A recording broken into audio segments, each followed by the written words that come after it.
Like Leo Tolstoy, Martin Heidegger offers existentialist insights, and many persons who study Martin Heidegger are attracted by these existentialist insights. It should be noted that Martin Heidegger denies offering existentialism, like other 20th century intellectuals do.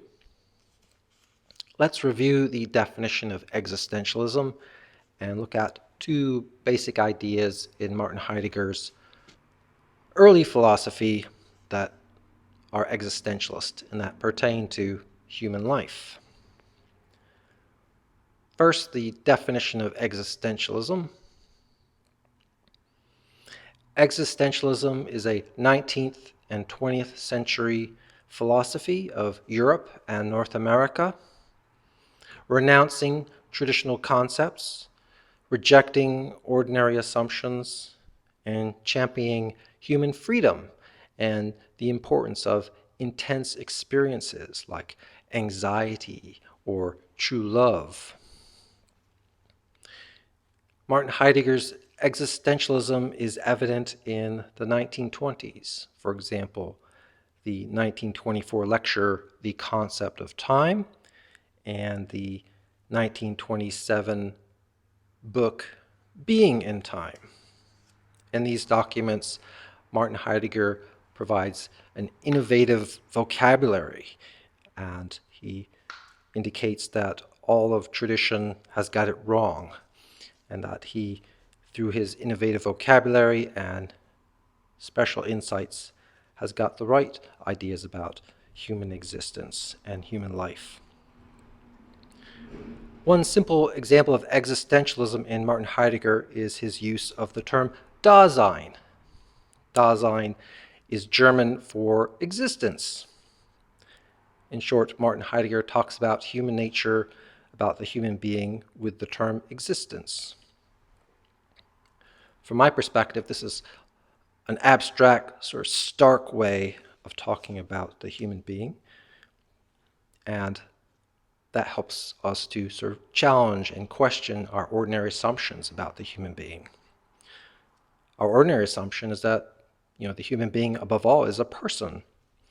But when we talk about the human being as a human existence, we have to think perhaps in a whole new way about the human being.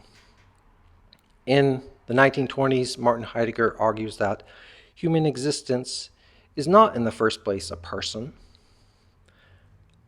Human existence, according to Martin Heidegger, is always in a world and with other existences. That's one of Martin Heidegger's most important insights, that the human being is not, first of all, a human person, but is in fact in the world, involved with the world, and with other existences.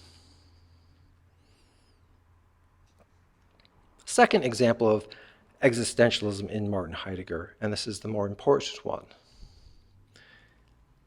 Martin Heidegger's famous idea is that authentic existence leaps ahead to its very end.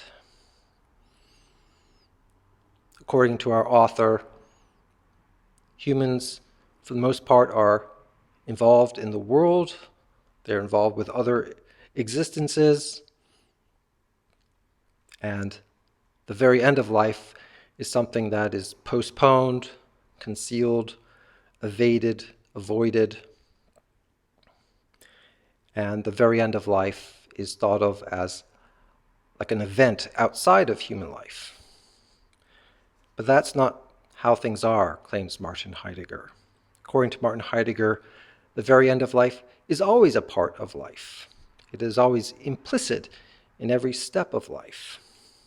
So, according to our author, when we are truly human existence, we, in some sense, acknowledge and own the very end of our life. This he calls running ahead to my very end, or leaping ahead to my very end. It's not a kind of obsession with the very end. It is simply an acknowledgement, an acceptance of the very end of life. Our author doesn't claim that leaping ahead to my very end is a key part of any good life. However, many readers and students of Martin Heidegger will come to that conclusion.